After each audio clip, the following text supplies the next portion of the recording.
adventure here in Pipeman on W4CY Radio.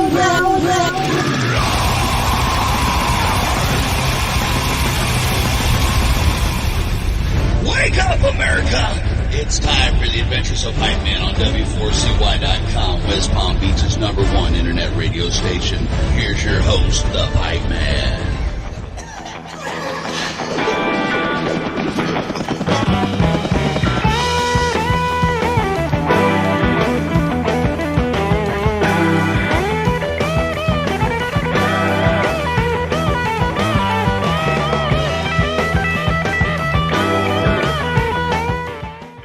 This is Pipeman here on the Adventures Pipeman W4CY Radio, and I'm here with my next guest who has some killer new music, and we're going to talk about it today. And I double dog dare you not to listen.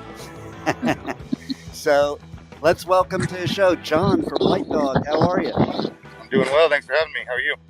Hey, my pleasure, man.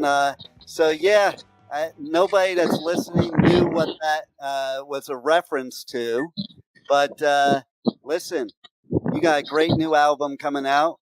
I love the name of it. It caught my attention right away. It's Double Dog Dare, and it's pretty cool because when I was listening to it, it flashed me back to when I was a kid in the 70s where they actually made good music. Well, good. We did our job. There you go, man. And yeah, it's like there is a different sound to things. Not like I don't like music today. I do, but I think musicianship and I don't know. We live in a society that has this short attention span that we have to change the way songs are written, opposed to the old days where you could just escape all reality in a song, and that's I think what you guys accomplish. Well, thank you. That means a lot. We make it a point to kind of reckon back to the days when, like you said, things were a little bit more I don't know, dreamy, I guess. Yeah, everything moves so fast these days, but we enjoy the old stuff, and so we kind of stick to that, and keeps us going, keeps us happy. So I'm glad that you like it. Nice. And you know what else I like too? Okay, so I was reading about this, and it was true after listening to it, that, you have all these different subject matters that you sing about. You're not in one specific area. It's you're kind of all over the place in a good way. Yeah. I think especially with this record, we ended up having a pretty eclectic group of songs as far as topics of conversation or stories or whatever. But yeah, we kind of just we make arrangements before we really get much into the lyrics. We'll have an idea of what we want the song to be about, but once we establish kind of the sound of the song, then we tend to kind of throw some lyrics at it. But yeah, it ends up being, and we love, we kind of love the process because it does end up allowing us to build it from the ground up. And yeah, we ended up with one about a bank robbery of an old family friend of ours that ended up coming on the news, which is a true story. We ended up with a pretty eclectic group of songs and topics, like I said. But yeah, it's fun. That's the part.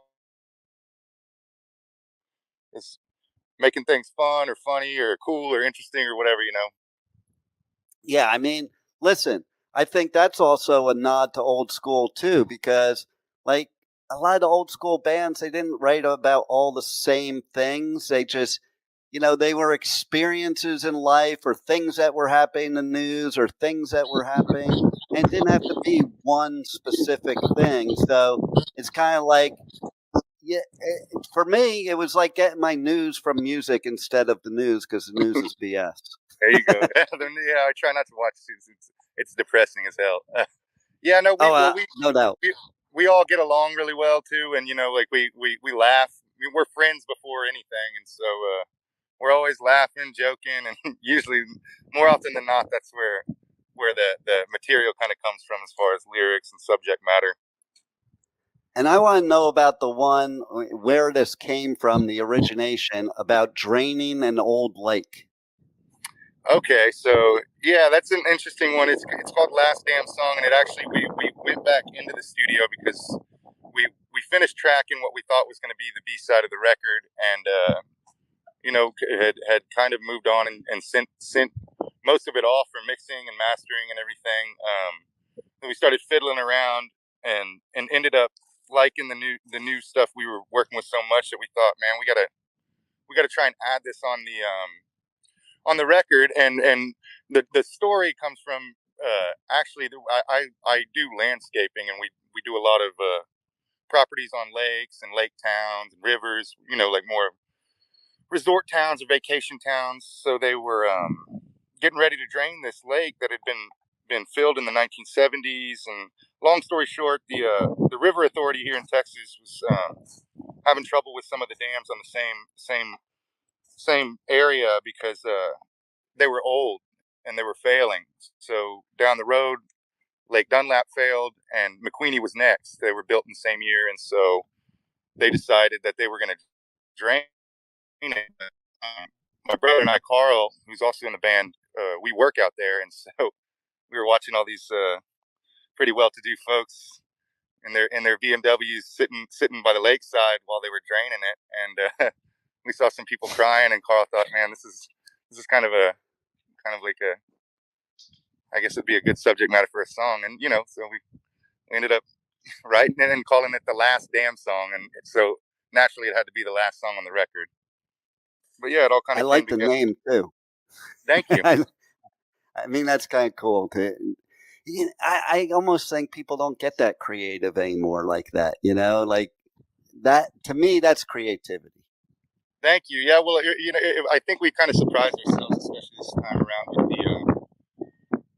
the subject matter, because it kind of, when you're being creative, you can kind of throw paint at the wall, and for some people it can be a bit too vast of a canvas, I guess you could say. But we're fortunate in the fact that we all trust each other and we all make each other laugh. We all think, pretty similarly. And so, yeah, usually when we come up with something, even if it's, a rough idea or something that's kind of vague, we're able to build on it together and say, hey, man, this would be funny if we said this, or what about that? So it's like we're blessed to have each other, and also blessed in the fact that our creative minds are very in tune with each other, and that makes it, to be honest with you, Dean, that makes it special for us. It wouldn't, anybody can go play music in a group, but we've like I said, we've been longtime friends and college friends before this all kicked off. And so, yeah, we count our lucky stars for each other and the music that we're able to create together. I think that's so important. I think that's like the most important thing. I like how you said college friends, because I think there's a huge difference between college friends and high school friends. Like, you're in high school, you form a band with your high school friends, and a lot of times that doesn't work out too well. But, well, I'm glad you said that. Yeah, right? I think we all went down that route. Right? Exactly. I told my kids, when it came to going to college, I'm like, listen, the place you're going to make your lifelong friends is in college, not high school. I mean, yeah, and it's so true. You couldn't. Yeah, I couldn't agree more with you. It's yeah, we were all also grew up in different communities, but what brought us together originally was we were in the School of Music, all of us, and naturally,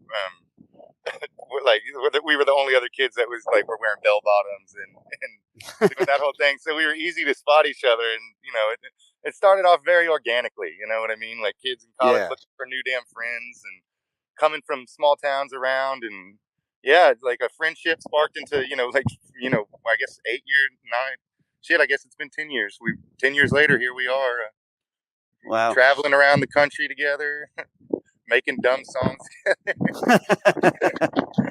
Yeah, man. But it is so true though, because I was just thinking about it when we were talking about it. Like, so when you're in high school, you're forced to be with all these people that maybe aren't on the same path in life. And then when you go to college, pretty much most of the people going that you meet are on the same path in life. Because usually when you go to college, you're not hanging out with different people from different majors. It's usually people that are within the same areas that you're looking to Right. do. And I think that's what creates the long term. Absolutely. I agree with you. And, beyond that, I think, the older you get, you start realizing, it's okay to hang out with everybody, but you kind of start being more selective with who you hang out with, and I guess kind of find your crowd more or less, I guess, But yeah, we definitely, I thrived, and after I got out of high school, I grew up in a small town of 4,000 people in Texas, so it was even going to the university town a couple of hours away was like, I felt like I was in New York City. Right? Which I wasn't. It's so funny how it works like that, because like one of my favorite bands, who's friends of mine since the very beginning, Armored Saint. Awesome. Me and Joey were talking one time a couple years ago, and he was like, because I lived out in the Agora Hills and they lived out in Pasadena, and one time I had them come out like to Agora, and he was like, that was the first time we were ever even out of our zip code. It was like as if we were going to another country. Yeah, I mean, absolutely. Yeah, you're a small fish in a big pond at that point. Exactly, no doubt. So here's the one I love the most, though, only because I laughed when I read this before I even listened to the music. But since I'm a radio personality, I love that you even did a radio jingle. Oh man, right on. Yeah, I didn't put that together. Did we have fun doing that? We laughed our asses off. Yeah, that was a fun one. Again, started from stupid jokes. We were, I think somebody's on Facebook Marketplace or something, and I was. And again, I mow grass, but I was showing the guys all these 1980s mowers, and still run good, and look how cheap it is. And somebody, I think my brother Carl, who usually sparks a lot of the ideas, he's like, we should do a radio jingle, and all of us are like, shut the hell up, like laughing off a bit. But yeah, then I mean, it just ended up happening. And again, like, kudos to the guys. And that's why we all love playing together and everything, is because like even if maybe one person has a doubt, there might be two or three other people that are like, hey, no, I'm dead ass serious, we're doing this, you know what I mean? So and then like, so whether you take it seriously or not, which to me it was a joke, and I came back and I'm still reluctant to do it, but they talked me into it. But then they start playing it for me, and the cheesy organ and shit, and I'm all right, like, you know what I mean? Like, let's do this. So yeah, it was a fun one, beyond fun. I love it, because like I go on tour and I do radio coverage at festivals, and you wouldn't believe how many bands I interview that they'll try and impress me by doing their radio voice in the interview. And we just laugh about it, man. Yeah, it's so funny. I want to say we gave a couple people, I believe Rex and Carl both gave it a shot to do the emceeing, but it ended up being Oscar, our organ guy, that really sold us. I got a funny story for you on that note. Like, okay, so I met some woman on an online dating site, and then we talked on the phone, and she's like, oh, I didn't expect you to sound like that. And I'm like, well, what does that mean? Because it said in my profile that I'm a radio personality. She goes, well, I expected you to sound more like you're on the radio. And she goes, can you give me your radio voice? I'm like, this is my radio voice. I don't make up a different voice on the radio. Yeah, I don't have like an alter ego here. Oh, that's so funny. I guess some people probably do, but no, I think you should stick with your... Right? Exactly. Don't change for anyone. No. Yeah, and I think that's true of music, too, like what you guys are doing. I think the best bands are just true to themselves. They play the music that they want to play opposed to what other people want to play, because then you're authentic and it flows. Well, I tell people a lot of times that ask, the questions that the band is asked. When it comes to, the spark of making, I think, I'll speak for myself, but I'm sure all the guys would agree with me, but music is probably the most selfish thing I do. I do it for me and for my people. I firmly believe that if an artist is doing something to appease someone else or to paint a picture that's not actually authentic, then that's the biggest disservice they could do themselves. And again, maybe what do I know? I just play rock and roll, but yeah, Right. I can't imagine not doing something that makes me happy. I think it's a disservice to themselves and to the people listening, to be honest, because you can tell. Yeah. You can tell if people are just going through the motions or making it up, or if they're just being them, Yeah, well, I can guarantee you that anything we do is going to come from the heart, and we're going to do it because we like it. We're not going to ever be forced into any corner or expected to sound a certain way. I mean, in a lot of ways, it's sometimes if anything, we'll question ourselves as far as, is this going to be okay with everyone else? But, like we're on a pretty heavy label. There's a lot of heavy bands involved with what, our Rise Above family. But we fly our, 70s rock and roll, hippie mustache flag, as high as we can fly it. And we're not going to change our sound or become something because it might be easier or get us more fans or make someone else happy, so to speak. Yeah, totally. We do it for us, and that's never going to change. I love it. And I also love that you're in a band with your brother, because I have 3 brothers, and not one of them would I even want to go to a concert with, much less be in a band with. Well, we're identical twins. I don't know if there's that much information on it, but you can kind of look at the band pictures and photos and put it together. It's he and I have been close from the jump, so it's pretty natural. People that know us, they're like, of course you're in a damn band together. You do everything together, but it has way more ups than downs. I'll say that. I love it. And do you mess with people too? Like, because you're identical? I get that question more than anything. I'm sure. I almost didn't want to ask it, but I had to. No, I don't mind. To be honest with you, no. We really. I've been confused. I've been confused as another person for the better part of my life, so I don't want to like add to anyone's confusion or mislead anyone. But I think back in the day we did some stuff. We had to make a speech that I learned, and Carl didn't learn, so he caught me in the hallway after school and got me to put a shirt on and go do a Julius Caesar speech, but the whole damn school found out and we got in trouble. So I think that was probably enough for me to be like, screw this shit. Right. You do you, I'm going to do me, man. There you go. I love it. Now, let's tell everybody how they can connect to you guys on socials, on the web, and most importantly, how they can get the new album and all that good stuff and merch, whatever. Absolutely, yeah. So White Dog USA on Instagram. I believe it's the same for our Facebook. There's a Facebook link on our Instagram as well. We have a link tree that you can click and kind of see all the shows that are going on and some pre-sale tickets. We're going on tour. I believe we're leaving the 16th. We're going to be going out west from Texas and hitting a couple spots on the way. We have a few California shows set up. We'll have some T-shirts. As far as buying the record goes, it's going to be out April 5th. Right now, pre-sale is up on riseaboverecords.com. You can also find that in the link on our Instagram bio.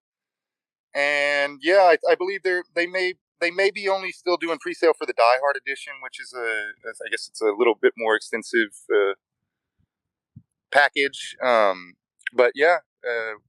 It's going to be out April 5th. We've worked really hard on it and we're proud of it. So hoping people enjoy it. You can also, we have a new music video out on YouTube for the track Holy Smokes, which is also on the new record. I think that kind of covers it. If you want a T-shirt, you can always hit us up on our Instagram or our email. and we can try and work something out, or you can come to a show. But yeah, I think that pretty much covers it. Nice. Well, thanks a lot for giving us such great music, and thanks for being on the Adventures of Pipeman. Thanks, Dean. We appreciate it, Pipeman.